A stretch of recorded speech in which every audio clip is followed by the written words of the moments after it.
All right, folks, it's been a minute, but we are back here at Hoop Thoughts, the podcast that essentially started this channel. I have shifted to making a lot more videos about like college football game that just came out. And originally on this channel, I did a lot of singular videos about individual basketball topics. Now we've transitioned to more of a show, podcast format, whatever you'd like to call it, fine by me.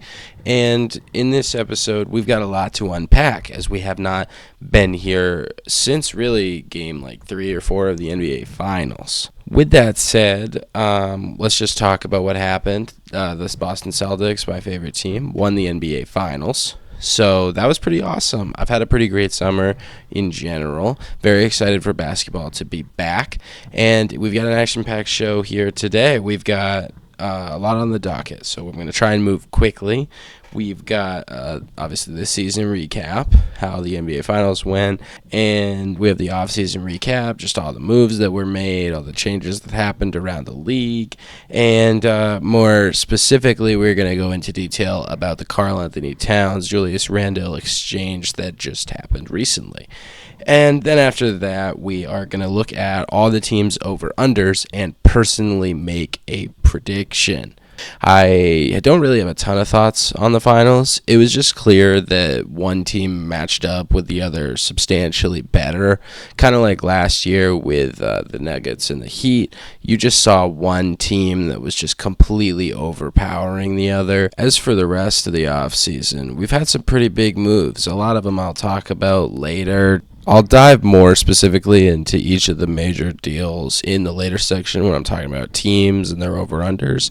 But some of the ones that come to the top of the mind would be Klay Thompson signed. I can't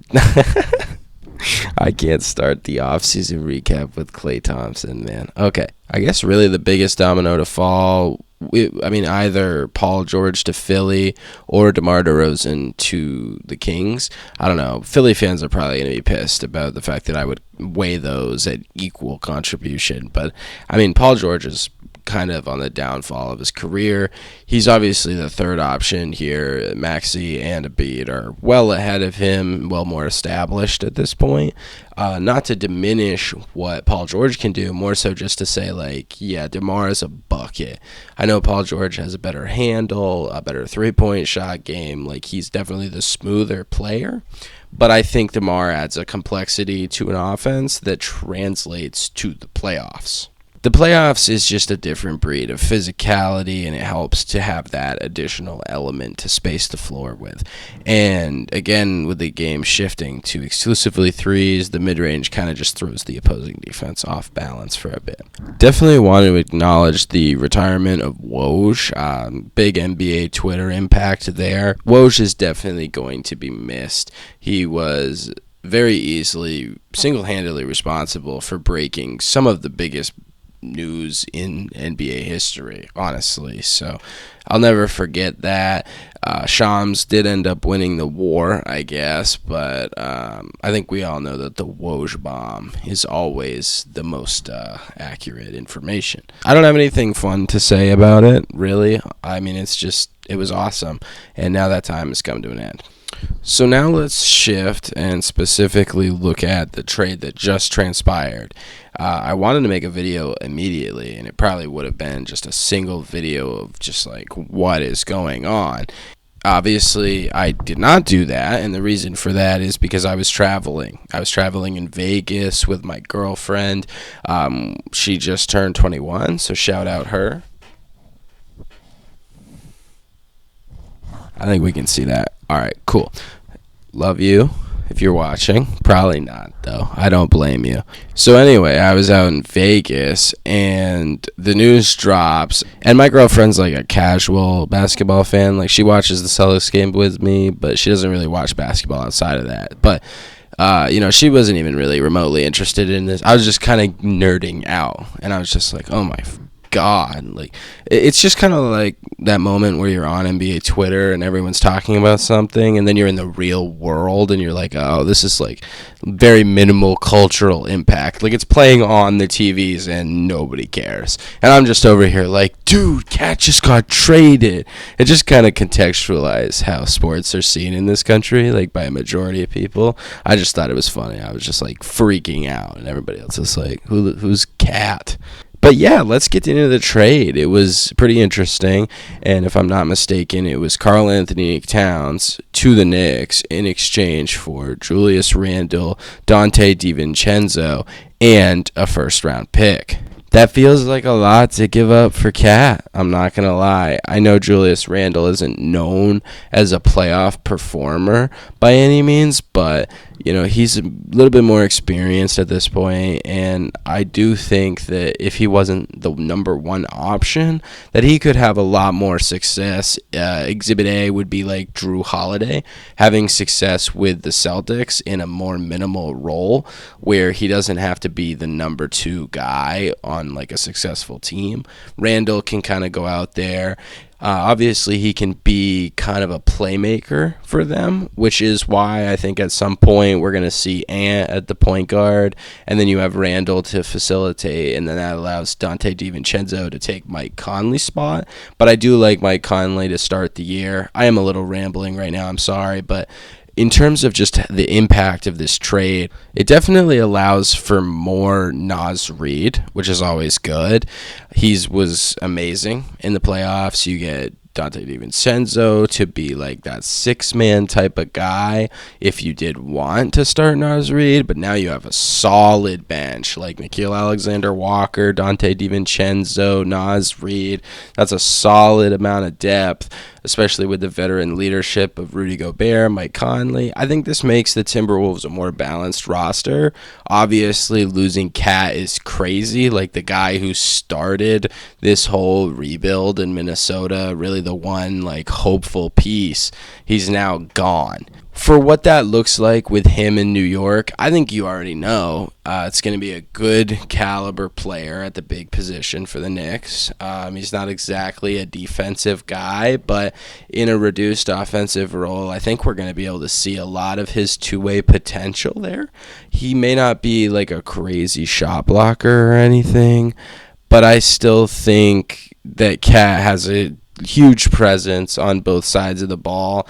He is going to get beat in the pick and roll, but so is a guy like Kristaps Porzingis, and you saw him thrive being added to Boston. I do think Julius Randle might be being devalued right now by the Knicks. It is crazy that Dante just gets shipped out like that.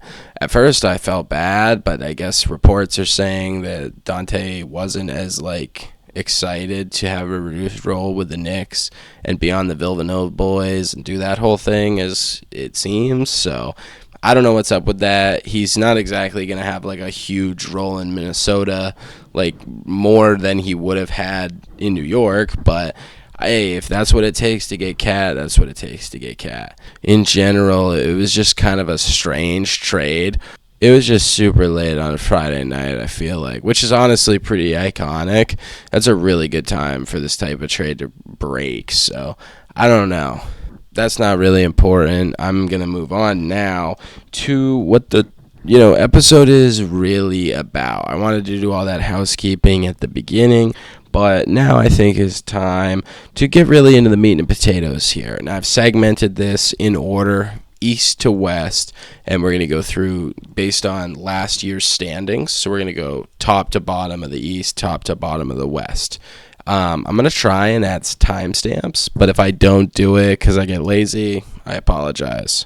Let's talk about the Boston Celtics. Right now, their odds right now on ESPN are 58.5.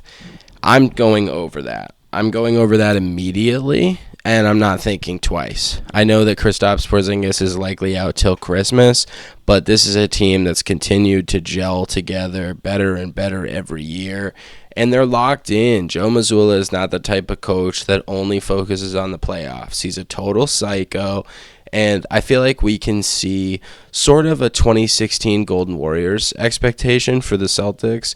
I know the homer bias is coming, but bear with me. I do feel like the analogy works pretty well. Last year, people are devaluing the Celtics' accomplishment of winning the ring because, they didn't have to play anybody to get to the finals, even though they still won the finals, which was the best team from the Western Conference, right?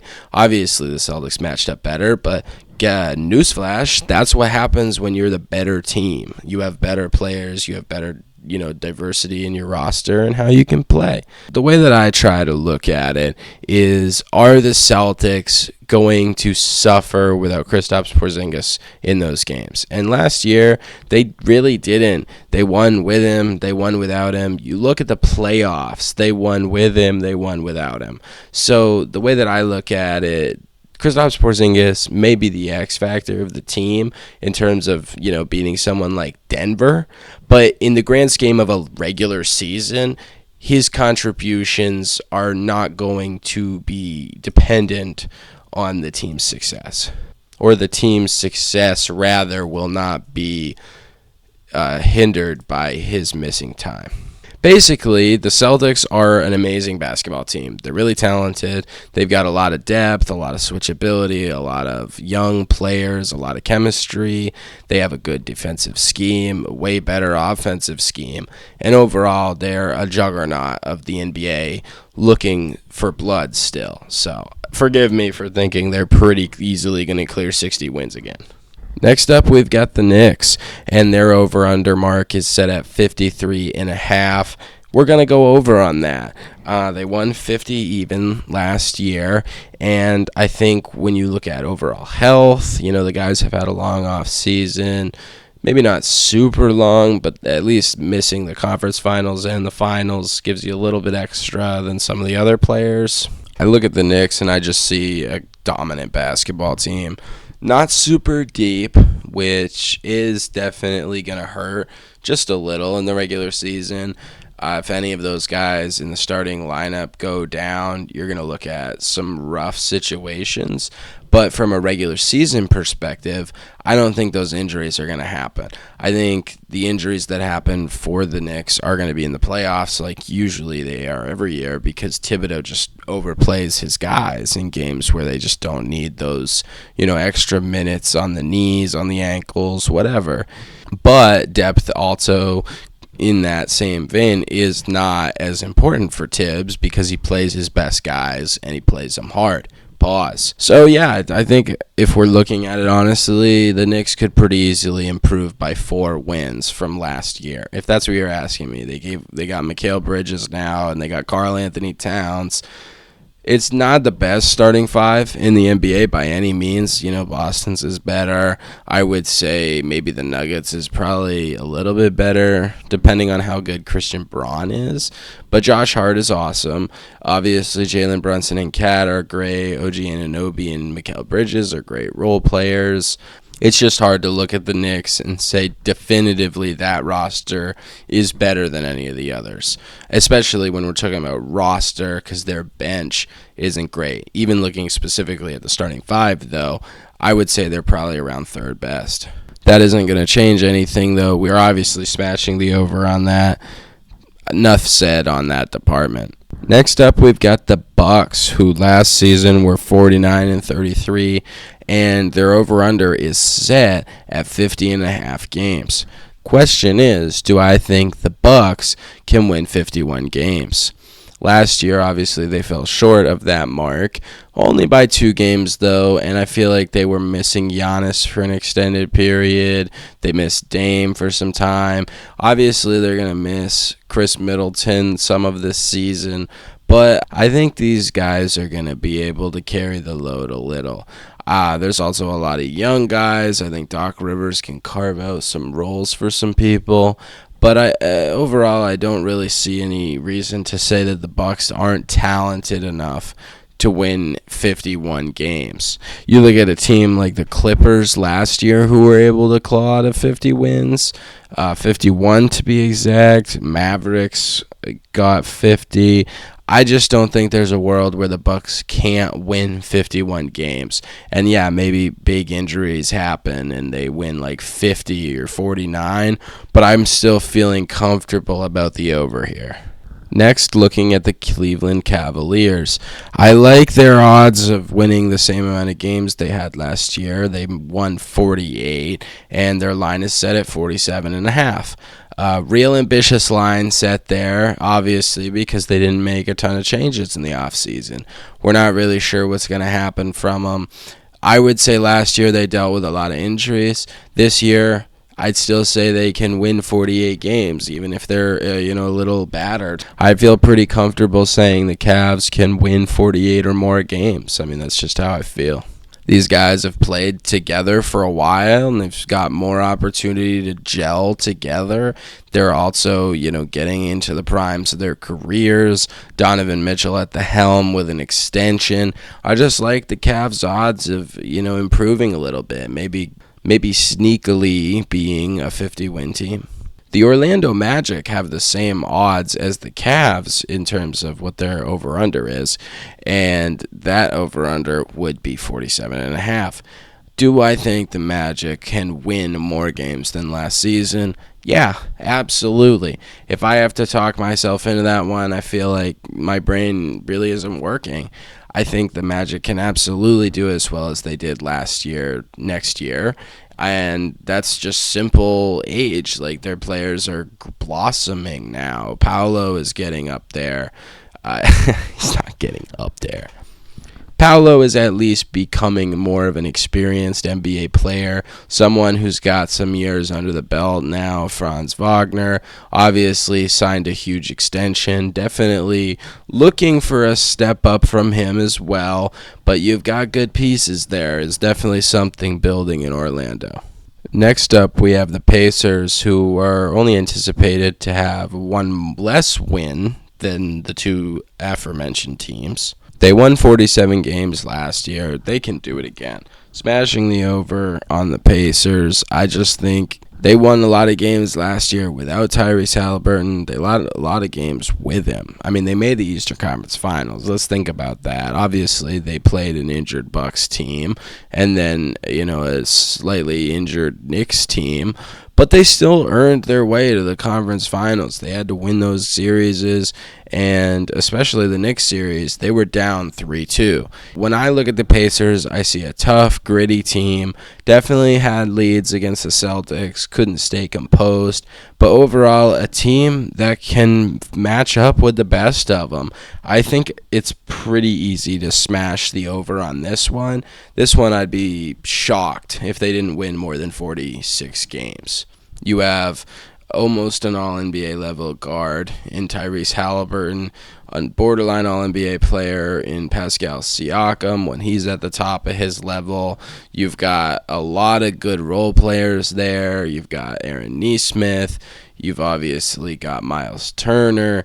There's a lot of good things going on in Indiana, and I'm really excited to see what they've got this year. 76ers line is 52.5, so I have to say, will they or won't they win at least 53 games? I'm taking the over on this too. Embiid's going to sit a lot of games. He's definitely going to rest. He wants to be healthy, but you've got a good team now. Paul George can step up on a night where Embiid isn't playing, and so can Tyrese Maxey. Obviously, they struggled without Embiid last year, but they crawled their way to 57 wins. If you don't think the upgrade of Tobias Harris to Paul George is significant, you probably need your eyes checked. Just defensively alone, Paul George is better. Obviously, Paul George is getting older, and when he regresses, he'll probably be similar to what Tobias Harris is now.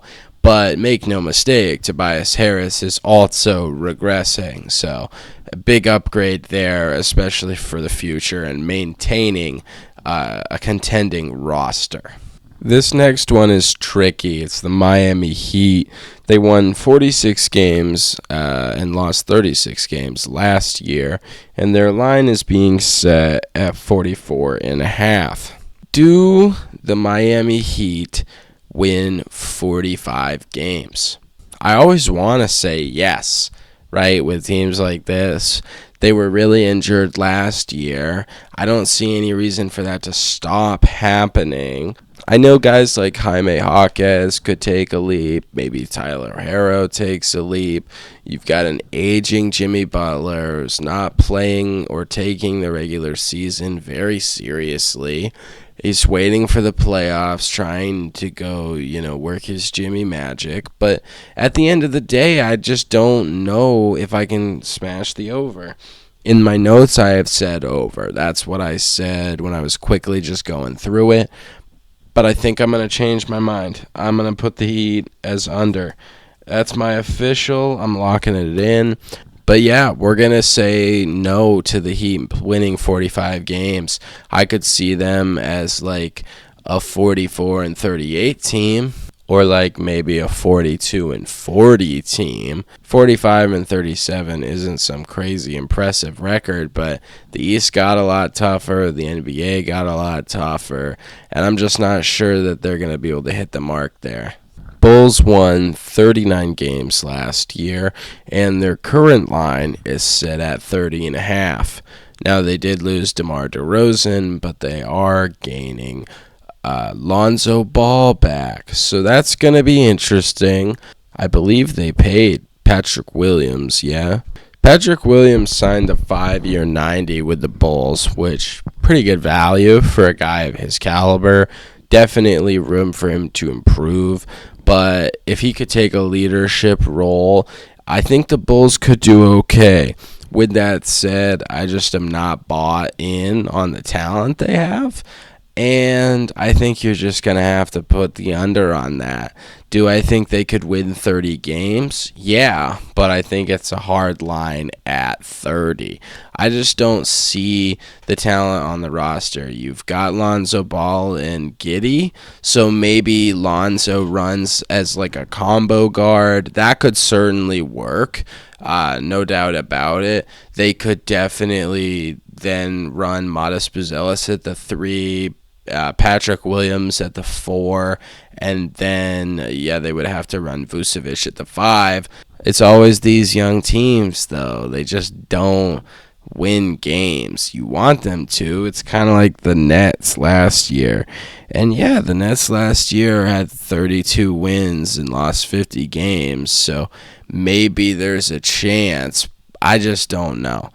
It's really hard to want to bet the over on that. And as much as I think Modest Buzelis is great, as much as I think the Bulls are great, you've got a lot of injury-prone guys there. You've got a lot of guys that just simply don't have number one option talent. And I'm just not sold on them. For this season, that is.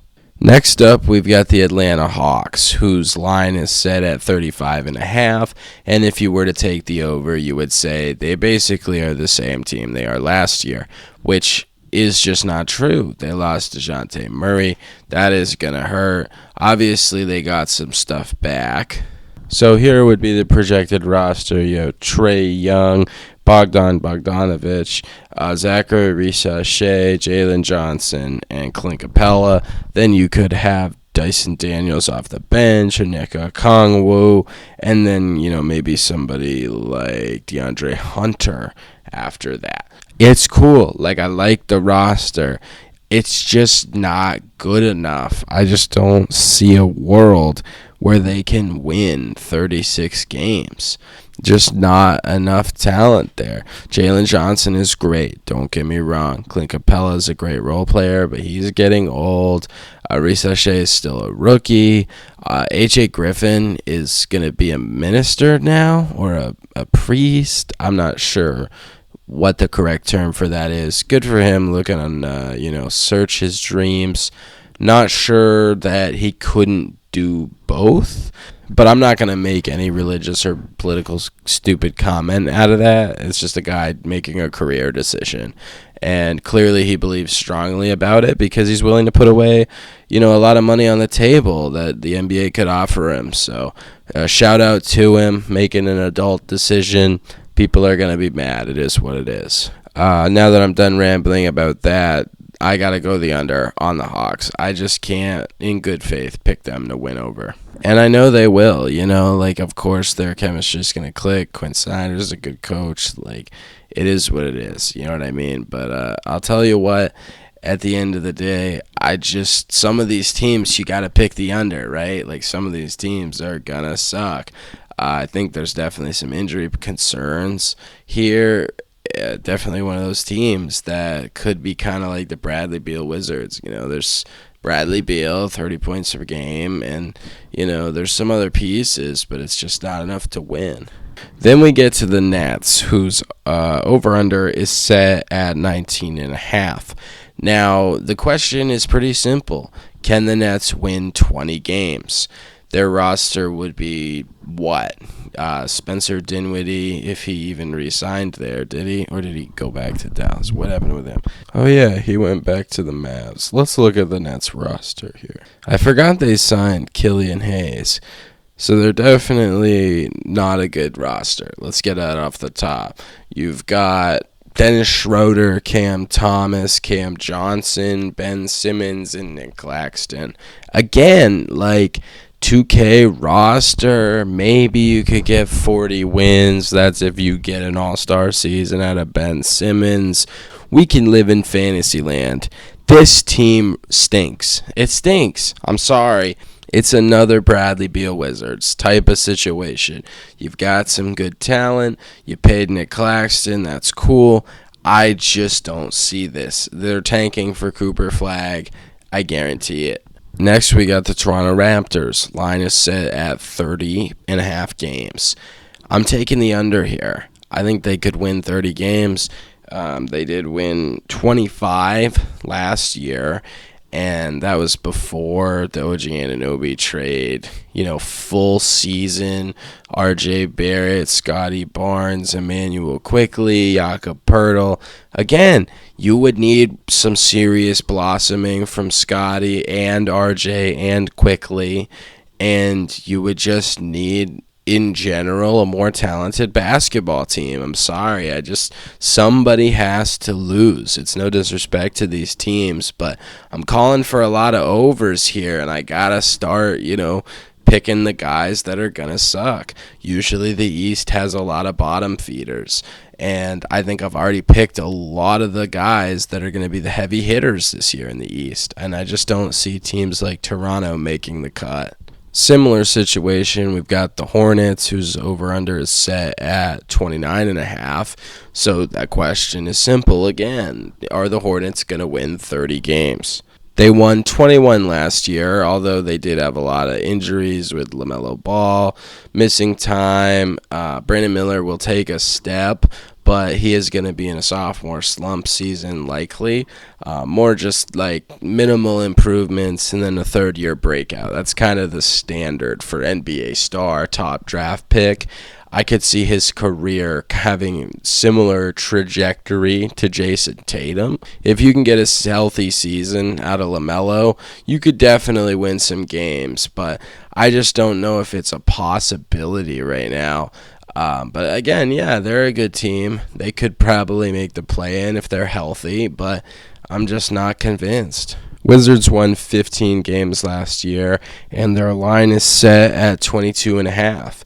I'm going under. This team is probably the worst in the league. I like Alex Sarr. He's cool. Don't get me wrong.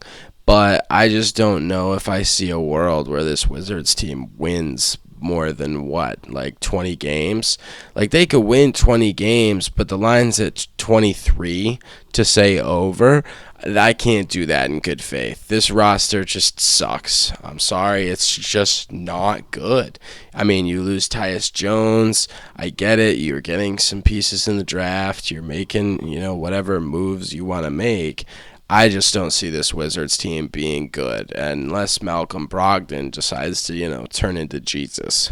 And now we've got the Detroit Pistons, and I'm going to make a hot claim here. Their line is set at 24.5. They won 14 games last year. They were abysmal, but we're making a regime change. We got a new head coach. We're doing the thing. Maybe this year will be different. We got Cade, some shooters. I feel like I can believe in the Pistons to maybe win 30 games. And if the line is set, can they win 25? Yeah, they'll be bad, but I don't think they're going to be 24 or less wins bad. So yeah, we're going to take the over there. Now we're going to take a look at the Western Conference, starting with, of course, the Oklahoma City Thunder. The line for them is set at 55.5 games.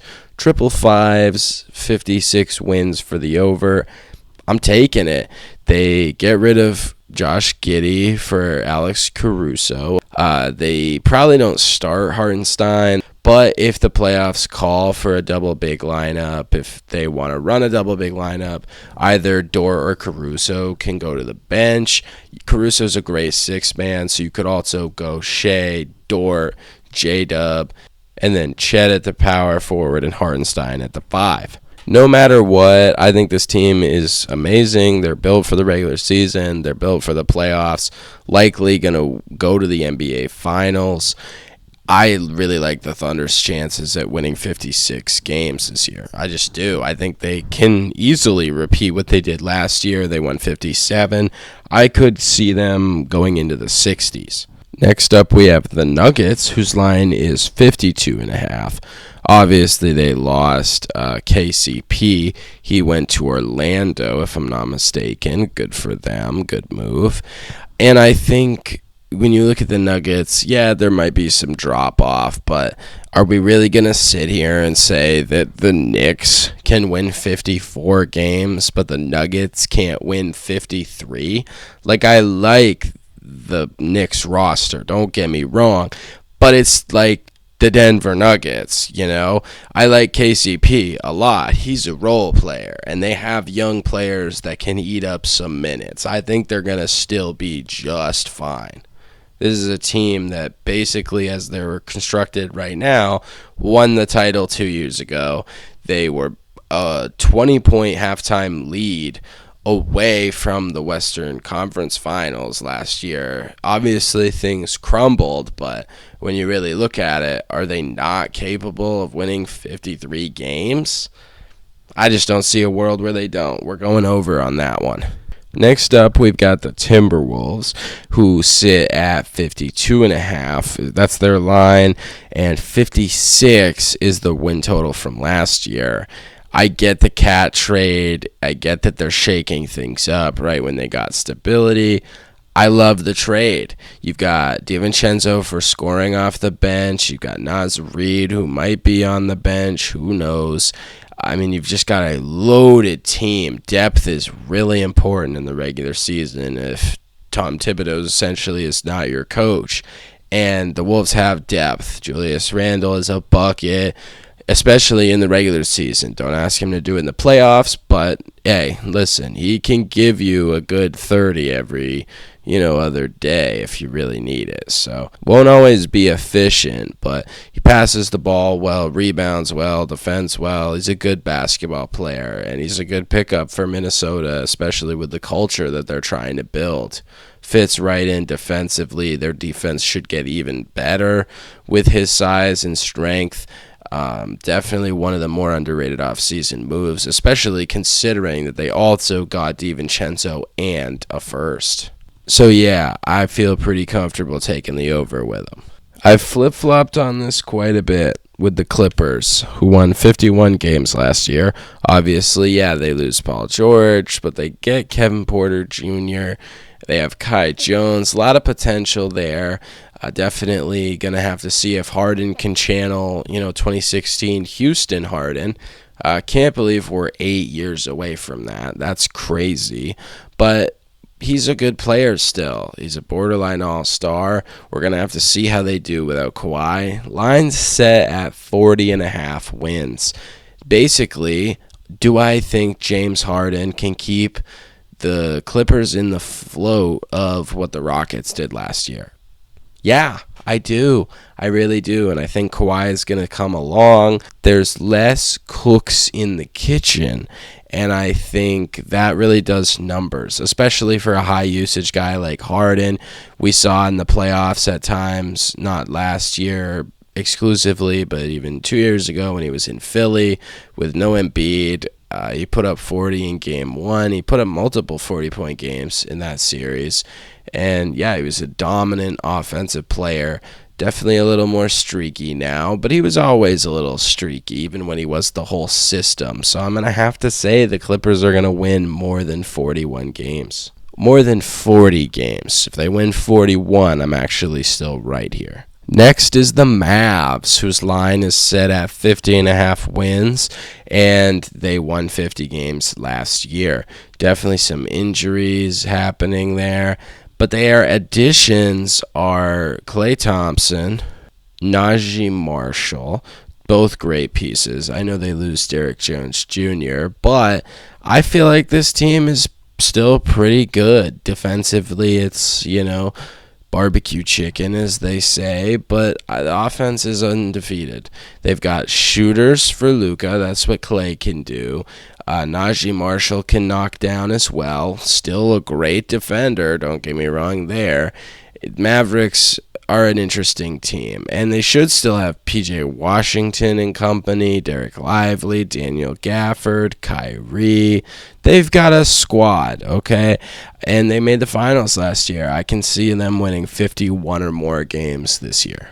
Next, we've got the Suns, who won 49 games last year, and their line is set at 46.5.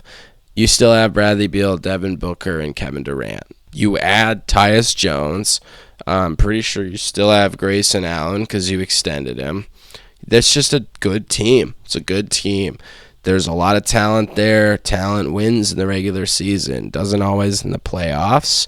That's where the team chemistry comes in. But these are the kind of guys that are talented enough to just win you games. And when you set the line lower than last year at 46.5, I'm really tempted to take the over. And that's exactly what we're going to do here. Lakers, the same kind of deal. Same kind of team as last year. Last year they won 47 games. Line is set at 44.5.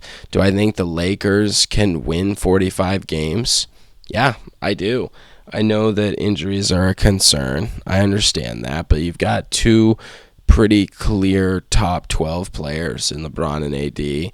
I love those guys. Obviously, Bron is in the top 10. AD probably sits around 12, maybe higher, depending on your bias, but he's a great player.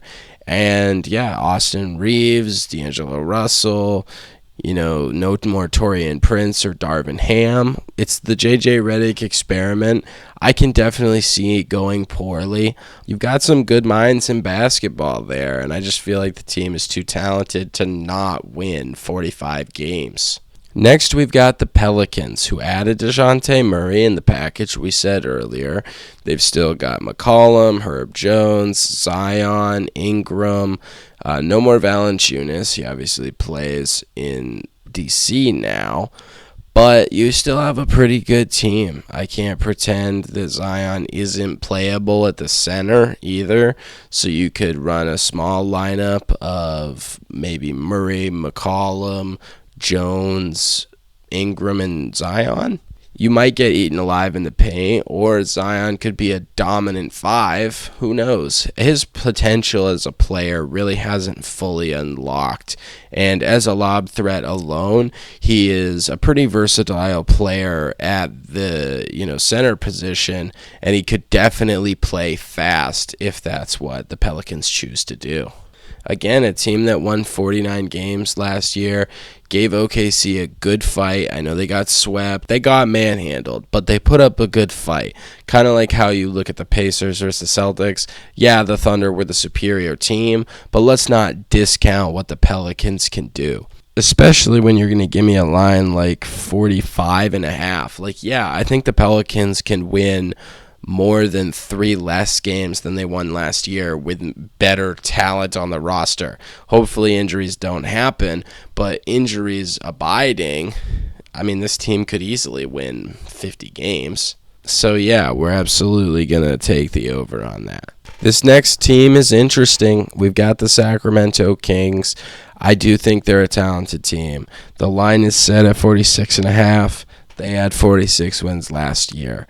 You look at, De'Aaron Fox, Malik Monk, now DeMar DeRozan, Keegan Murray, and Domantas Sabonis.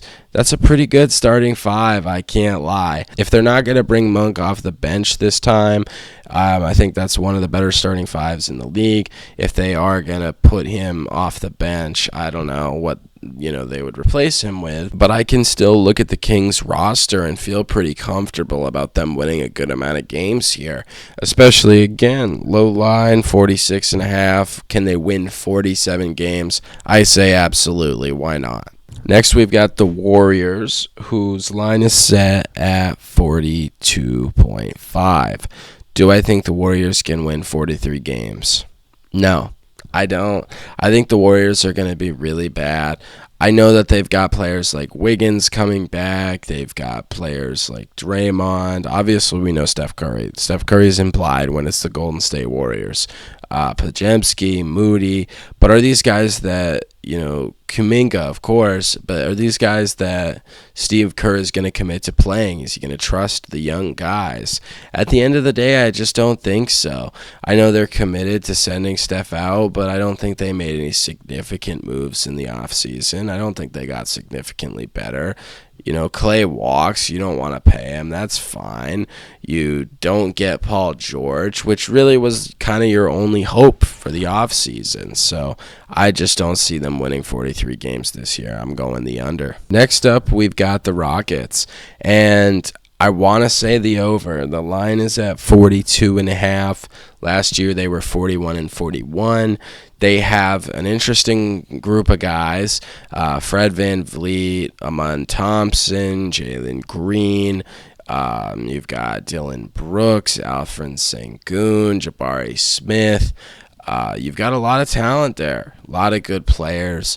I'm just not sure if I see this team being a ton better than last year. I still think they could squeak out 43 wins. I have them at 43 if I was predicting, which is the over. I don't think they're going to be a ton better than last year, but the young guys are going to keep developing. Sengun can take a leap. I'm going to have to say over here. Next, we're going to look at the Utah Jazz, whose line is set at 28.5. I think this line is a little ambitious. I know they won 31 games last year, but the way I see it, Lauri Markkanen's getting dealt at the deadline, and Jazz are going to go full Cooper Flag tank mode.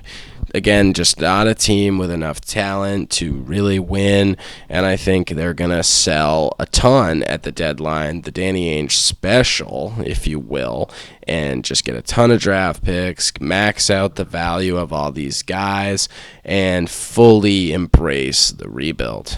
Definitely going to have to go under there. The Grizzlies, obviously, hopefully, with a healthy Ja Morant, line is set at 47.5. Last season's win totals were absolutely abysmal, and for good reason. Obviously, Ja's suspension, but Marcus Smart goes down. Desmond Bane misses time. Jaren Jackson Jr., I believe, gets hurt at one point.